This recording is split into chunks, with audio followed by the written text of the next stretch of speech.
जय श्री राम। प्रभु की कृपा वे सब काजू जन्म हमार सफल भाग्य। भगवान श्री सीताराम हनुमान जी महाराज और उमापति महादेव की कृपा और उनके श्री चरणों के आशीर्वाद से वास्तव में आज प्रभु की कृपा से हमारा जन्म जो है सफल है। क्योंकि ये जो चौपाई है ये हम सिर्फ उनकी वजह से बोल पा रहे हैं जिन्होंने भगवान की कृपा से इस धरा पर जन्म लिया। भगवान की लीलाओं को उन्होंने इस तरह से पिरोया है जिसके माध्यम से हमें ये सब ज्ञान और सनातन धर्म की विशेषताएं जो हम तक पहुंच पाई वो हमारे बाबा श्री तुलसीदास जी के माध्यम से हम तक पहुंची हैं। और ये श्री रामचरितमानस की जो पावन दिव्य पुस्तक है ये हमारे आदरणीय बड़े भाई श्री डॉक्टर ब्रजेश यादव जी के द्वारा आज बाबा के जयंती वाले दिन आज जन्मोत्सव बाबा का जन्मोत्सव भी है 31 जुलाई 2025 को। तो सभी सनातनियों को भगवत प्रेमियों को हमारे बाबा तुलसीदास जी की जयंती की अनंत बधाई और शुभकामनाएं। आज मेरा विचार आज मन में ये आया कि भैया ने ये जो पावन दिव्य ग्रंथ श्री राम जी का ग्रंथ अवतार है हमारे श्री रामचरितमानस, जो भैया ने मुझे ये सप्रेम भेंट किया है, तो मैं ये चाहता हूं कि आज उस भक्त के बारे में भी हम जरूर जो है जानते तो सभी हैं लेकिन कभी कभी कुछ यादें धुंधली पड़ जाती हैं, तो समय समय पर उन्हें याद करना बहुत जरूरी होता है जिससे हम उनको और उनके बारे में जरूर जानें जिनकी वजह से हमें ये सब साधु संगति और सत्संग प्राप्त हो रहा है। तो मैं आज श्री रामचरितमानस में से ही आपको गोस्वामी श्री तुलसीदास जी की संक्षिप्त जीवनी के बारे में थोड़ा सा वर्णन करना चाहूंगा और तुलसी बाबा के चरणों में एक भेंट स्वरूप आपकी ही जीवनी जो शायद हम जैसे अनभिज्ञ अबोध बालकों को बहुत ही आवश्यक है बाबा के बारे में जानना, ताकि जब हम खुद जानेंगे उसके बाद ही हम जो है दूसरों को अपने सनातन धर्म के लिए उत्साहित कर सकते हैं और प्रोत्साहित कर सकते हैं। प्रयाग के पास चित्रकूट जिले में राजापुर नामक एक ग्राम है। वहां आत्माराम दुबे नामक एक प्रतिष्ठित सरयू पारीण ब्राह्मण रहते थे। उनकी धर्मपत्नी का नाम तुलसी था। संवत 1554 की श्रवण शुक्ल सप्तमी के दिन अभुक्त मूल नक्षत्र में इन्हीं भाग्यवान दंपत्ति के यहाँ 12 महीने तक गर्भ में रहने के पश्चात गोस्वामी श्री तुलसीदास जी का जन्म हुआ था। जन्मते समय बालक तुलसीदास रोए नहीं, किंतु उनके मुख से राम शब्द निकला। उनके मुख में 32 दांत मौजूद थे। उनका डील डॉल 5 वर्ष के बालक सा था। इस प्रकार के अद्भुत बालक को देख पिता अमंगल की शंका से भयभीत हो गए और उनके संबंध में कई प्रकार की कल्पनाएं करने लगे। माता तुलसी को यह देखकर बड़ी चिंता हुई। उन्होंने बालक के अनिष्ट की आशंका से दशमी की रात को नवजात शिशु को अपनी दासी के साथ उसके ससुराल भेज दिया और दूसरे दिन स्वयं इस संसार से चल बसी। दासी ने, जिसका नाम चुनिया था, बड़े प्रेम से बालक का पालन पोषण किया। जब तुलसीदास लगभग 5.5 वर्ष के हुए, चुनिया का भी देहांत हो गया। अब तो बालक अनाथ हो गया। वह द्वार द्वार भटकने लगा। इस पर जगत जननी पार्वती को उस होनहार बालक पर दया आई। वे ब्राह्मणी का वेश धारण कर प्रतिदिन उसके पास जाती और उसे अपने हाथों से भोजन करा जाती। इधर भगवान शंकर जी की प्रेरणा से राम शैल पर रहने वाले श्री अनंतानंद जी के प्रिय शिष्य श्री नरहरयानंद जी के ने इस बालक को ढूंढ निकाला और उसका नाम राम बोला रखा। उसे वे अयोध्या ले आए। वहां उन्होंने उस बच्चे का यज्ञोपवीत संस्कार कराया। बिना सिखाए ही बालक राम बोला ने गायत्री मंत्र का उच्चारण किया, जिसे देखकर सब लोग चकित हो गए। इसके बाद नरहरि स्वामी जी वैष्णवों के 5 संस्कार करके राम बोला को राम मंत्र की दीक्षा दी और अयोध्या ही में रहकर उन्हें विद्या अध्ययन करने लगे।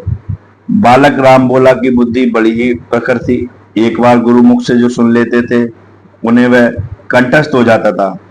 वहां से कुछ दिन बाद गुरु शिष्य दोनों सूकर क्षेत्र सोरों पहुंचे। वहां श्री नरहरि जी ने तुलसीदास जी को रामचरितमानस सुनाया। कुछ दिन बाद वे काशी चले आए। काशी में शेष सनातन जी के पास रहकर तुलसीदास जी ने 15 वर्ष तक वेद वेदांत का अध्ययन किया। इधर उनकी लोक वासना को जागृत हो उठी और अपने विद्या गुरु से आज्ञा लेकर वे अपनी जन्मभूमि को लौट आए। वहां आकर उन्होंने देखा कि उनका परिवार सब नष्ट हो चुका है। उनके विधि पूर्वक अपने पिता आदि का श्राद्ध किया और वहीं रहकर लोगों को भगवान राम की कथा सुनाने लगे। भारद्वाज गोत्र की एक सुंदर कन्या के साथ उनका विवाह हुआ और वे सुखपूर्वक अपनी नवविवाहिता वधू के साथ रहने लगे। एक बार उनकी स्त्री भाई के साथ अपने मायके चली गई। पीछे पीछे तुलसीदास जी भी वहां जा पहुंचे। उनके पत्नी ने इस पर उन्हें बहुत धिक्कार और कहा कि मेरे इस हाड़ मांस के शरीर में जितनी तुम्हारी आसक्ति है उतनी आधी भी यदि भगवान में होती तो तुम्हारा बेड़ा पार हो गया होता। तुलसीदास जी के ये शब्द लग गए उनको। वे एक भी क्षण नहीं रुके, तुरंत वहां से चल दिए। वहां से चलकर तुलसीदास जी प्रयाग आए। वहां उन्होंने गृहस्थ वेश का परित्याग कर साधु वेश ग्रहण किया। फिर तीर्थाटन करते हुए काशी पहुंचे। मानसरोवर के पास उन्हें काकभूषण जी के दर्शन हुए। काशी में तुलसीदास जी रामकथा कहने लगे। वहां उन्हें एक दिन एक प्रेत मिला जिसने उन्हें श्री हनुमान जी का पता बतलाया। श्री हनुमान जी से मिलकर तुलसीदास जी ने उन्हें श्री रघुनाथ जी का दर्शन करने की प्रार्थना की। हनुमान जी ने कहा तुम्हें चित्रकूट में रघुनाथ जी के दर्शन होंगे। इस पर तुलसीदास जी चित्रकूट की ओर चल पड़े। चित्रकूट पहुंचकर रामघाट पर उन्होंने अपना आसन जमाया। एक दिन वे प्रदक्षिणा करने निकले थे। मार्ग में उन्हें श्री राम के दर्शन हुए। उन्होंने देखा कि दो बड़े ही सुंदर राजकुमार घोड़ों पर सवार होकर धनुष बाण लिए जा रहे हैं। तुलसीदास जी उन्हें देखकर मुग्ध हो गए। उन्होंने परंतु अज्ञानतावश या भगवान की कृपा ना होना कह सकते हैं, उनको हम पहचान ना सके।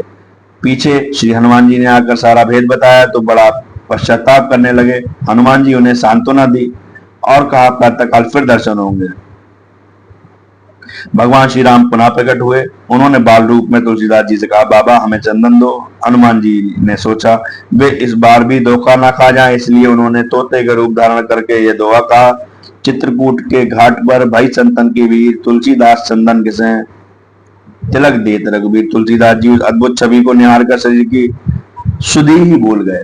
भगवान ने अपने हाथ से चंदन लेकर अपने तथा तुलसीदास जी के मस्तक पर लगाया और अंतर ध्यान हो गए। हनुमान जी की आज्ञा से अयोध्या की ओर तुलसीदास जी ने रुख किया। उन दिनों प्रयाग में माघ मेला था। वहां कुछ दिन वे ठहर गए। पर्वत के 6 दिन जो पर्व था उसके 6 दिन बाद एक वट वृक्ष के नीचे उन्हें भारद्वाज और याज्ञवल्क्य मुनि के दर्शन हुए। वहां उस समय वही कथा हो रही थी जो उन्होंने सूकर क्षेत्र में अपने गुरु से सुनी थी। वहां से ये काशी चले आए और वहां प्रहलाद घाट पर एक ब्राह्मण के घर निवास किया।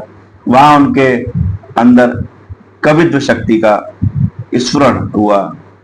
वे संस्कृत में पद रचना करने लगे, परंतु दिन में वे जितने पद रचते रात्रि में सब लुप्त हो जाते। यह घटना रोज घटती। 8वें दिन तुलसीदास जी को स्वप्न हुआ। भगवान शंकर उन्हें आदेश दिया कि तुम अपनी भाषा में काव्य रचना करो। तुलसीदास जी उनकी नींद जो है उचट गई। वे उठकर बैठ गए। उसी समय भगवान शिव और पार्वती उनके सामने प्रकट हुए। तुलसीदास जी उन्हें साष्टांग दंडवत प्रणाम किया। शिव जी ने कहा तुम अयोध्या में जाकर रहो और हिंदी में काव्य रचना करो। मेरे आशीर्वाद से तुम्हारी कविता सामवेद के समान फलवती होगी। इतना कहकर श्री गौरी शंकर अंतर्ध्यान हो गए। तुलसीदास जी उनकी आज्ञा शिरोधार्य कर काशी से अयोध्या चले आए। उस साल रामनवमी के दिन प्राय वैसा ही योग था जैसा त्रेता युग में राम जन्म के दिन था। उस दिन प्रातःकाल श्री तुलसीदास जी ने श्री रामचरितमानस की रचना प्रारंभ की। 2 वर्ष 7 महीने 26 दिन में ग्रंथ की समाप्ति हुई और श्री राम विवाह के दिन 7 कांड उनके पूर्ण हो गए। इसके बाद भगवान की आज्ञा से तुलसीदास जी काशी चले गए। वहां उन्होंने भगवान विश्वनाथ और माता अन्नपूर्णा को रामचरितमानस सुनाया। रात को पुस्तक श्री विश्वनाथ जी के मंदिर में रख दी गई। सवेरे जब पट खोला गया तो ऊपर लिखा हुआ पाया गया सत्यम शिवम सुंदरम, और नीचे भगवान शंकर की स्याही थी। उस समय उपस्थित लोगों ने सत्यम शिवम सुंदरम की आवाज कानों से भी सुनी। इधर पंडितों ने जब ये बात सुनी तो उनके मन में ईर्ष्या उत्पन्न हो गई। वे दल बांधकर तुलसीदास जी की निंदा करने लगे और पुस्तक को भी नष्ट कर देने का प्रयत्न करने लगे। उन्होंने पुस्तक चुराने के लिए 2 चोर भेजे। चोरों ने जाकर देखा कि तुलसीदास जी की कुटिया के आसपास 2 वीर धनुष बाण लिए पहरा दे रहे हैं। वे बड़े ही सुंदर, श्याम और गौर वर्ण के थे। उनके दर्शन से चोरों की बुद्धि शुद्ध हो गई। उन्होंने उसी समय से चोरी करना छोड़ दिया और भजन में लग गए। तुलसीदास जी अपने लिए भगवान को कष्ट हुआ जान कुटी का सारा सामान लौटा दिया, अपनी कुटिया का।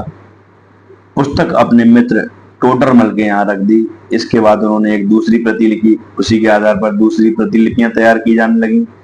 पुस्तक का प्रचार दिनों दिन बढ़ने लगा। इधर पंडितों ने और कोई उपाय न देख श्री मधुसूदन सरस्वती जी को उस पुस्तक को देखने की प्रेरणा की। श्री मधुसूदन सरस्वती जी ने उसे देखकर बड़ी प्रसन्नता प्रकट की और उस पर यह सम्मति लिख दी। आनंद कानन, इस काशी रूपी आनंद वन में तुलसीदास जी चलता फिरता तुलसी का पौधा है। उसकी कविता रूपी मंजरी बड़ी सुंदर है, जिस पर श्री राम रूपी भंवरा सदा मंडराया करता है। पंडितों को इस पर भी संतोष नहीं हुआ। तब पुस्तक की परीक्षा का एक उपाय और सोचा गया। भगवान विश्वनाथ के सामने सबसे ऊपर वेद, उसके नीचे शास्त्र, शास्त्रों के नीचे पुराण और सबके नीचे श्री रामचरितमानस रखा गया। मंदिर बंद कर दिया गया। प्रातःकाल जब मंदिर खोला गया तो लोगों ने देखा कि श्री रामचरितमानस वेदों के ऊपर रखा हुआ है। अब तो पंडित लोग बड़े लज्जित हो गए। उन्होंने तुलसीदास जी के से क्षमा मांगी और भक्ति से उनका चरणोदक लिया। तुलसीदास जी अब 80 घाट पर रहने लगे।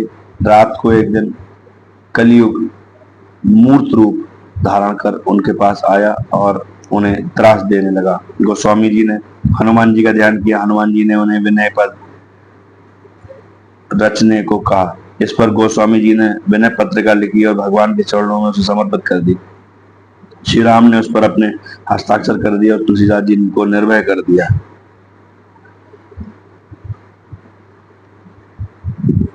80 घाट पर ही गोस्वामी राम नाम कहते हुए उन्होंने अपने शरीर का त्याग किया। ये सभी सनातनियों के लिए जो भी टूटी फूटी भाषा में या श्री गोस्वामी तुलसीदास जी के जीवन परिचय के बारे में जो भी मैं पढ़ पाया, ये श्री रामचरितमानस जी को इसीलिए मैंने चुना क्योंकि ये बहुत बड़ा सौभाग्य है हर उस भक्त के लिए कि उसके जाने के बाद अगर उसकी रचना को लोग दोहराएं और पढ़ें। महापुरुषों के और सनातनियों के जो भी श्रेष्ठ जन साधु संत हुए हैं हमारे धर्म में, उनके लिए एक सच्ची श्रद्धांजलि है, सच्चा एक स्मरण मेरे ख्याल से वही होगा कि उनके जो मेन दिवस है उस दिन हम उनके बारे में उनका चरित्र पढ़ें, गाएं। क्योंकि अब बात यह है कि इसलिए मैंने इसको और चुना क्योंकि मैं भी 1101 हनुमान स्थापना संकल्प के माध्यम से भगवान श्री सीताराम हनुमान जी की सेवा कर रहा हूं। अब तक 1101 हनुमान स्थापना संकल्प के अंतर्गत हमने 115 श्री हनुमान जी के सिंदूरी विग्रह की स्थापना विधि विधान से उत्तर प्रदेश के 8 जिलों में, उत्तराखंड के 2 जिलों में और राजस्थान के 2 जिलों में हमने विधि विधान से संपन्न की। अब मेन विषय यह है कि सबसे बड़ा एक परम सौभाग्य है कि तुलसीदास जी की भूमि सोनू सूकर क्षेत्र में हमने, जो डॉक्टर ब्रजेश यादव जी संभव हॉस्पिटल के निदेशक हैं, आपने 108 श्री रामचरितमानस का पाठ कराया था। उसमें श्री सोनू भारद्वाज जी सोनू सूकर क्षेत्र निवासी से हमारा मिलना हुआ और भैया के माध्यम से तुलसीदास जी की मेन श्री विग्रह के पास तुलसी पार्क में सोनू जी में हमारी 94 सिंदूरी हनुमान जी की स्थापना वहां हुई। और ये हमारा एक परम सौभाग्य है जो बाबा ने अपने चरणों में मुझ जैसे दास को सेवा का मौका दिया।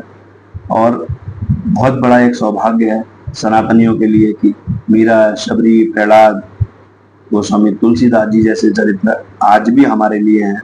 हम सनातनी परंपरा वाले लोग हैं। हमारे पास डोरीमोन, कार्टून्स, मिक्की माउस, इनकी कोई जगह नहीं है। हम भगत सिंह, बिस्मिल, सुखदेव, राजगुरु, मीरा, शबरी, प्रहलाद जैसे लोग, राजा हरिश्चंद्र वादी सोच को रखने वाले लोग हैं। हमारे पास जीवन चरित्र है।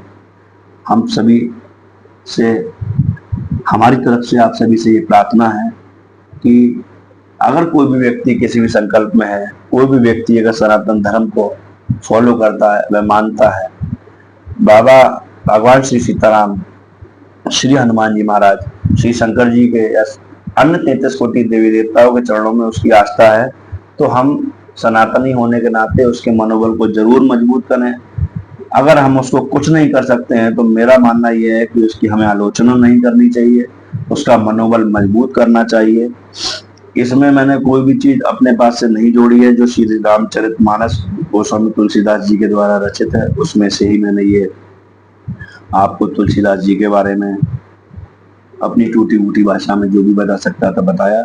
सभी से प्रार्थना है कि सब लोग तुलसीदास जी के लिए चरित्र को पढ़ें, उनके द्वारा रचित श्री रामचरितमानस का पाठ करें और डेली जो है अपने घर परिवार, माँ बहन, बहू बेटियों को भी प्रोत्साहित करें कि श्री रामचरितमानस का पाठ करें, जिससे धर्म की जय हो, अधर्म का विनाश हो, प्राणियों में सद्भावना हो और विश्व का कल्याण हो। जहाँ हर हर महादेव की जय जयकार हो। जय जय श्री सीताराम, हनुमान जी महाराज की जय।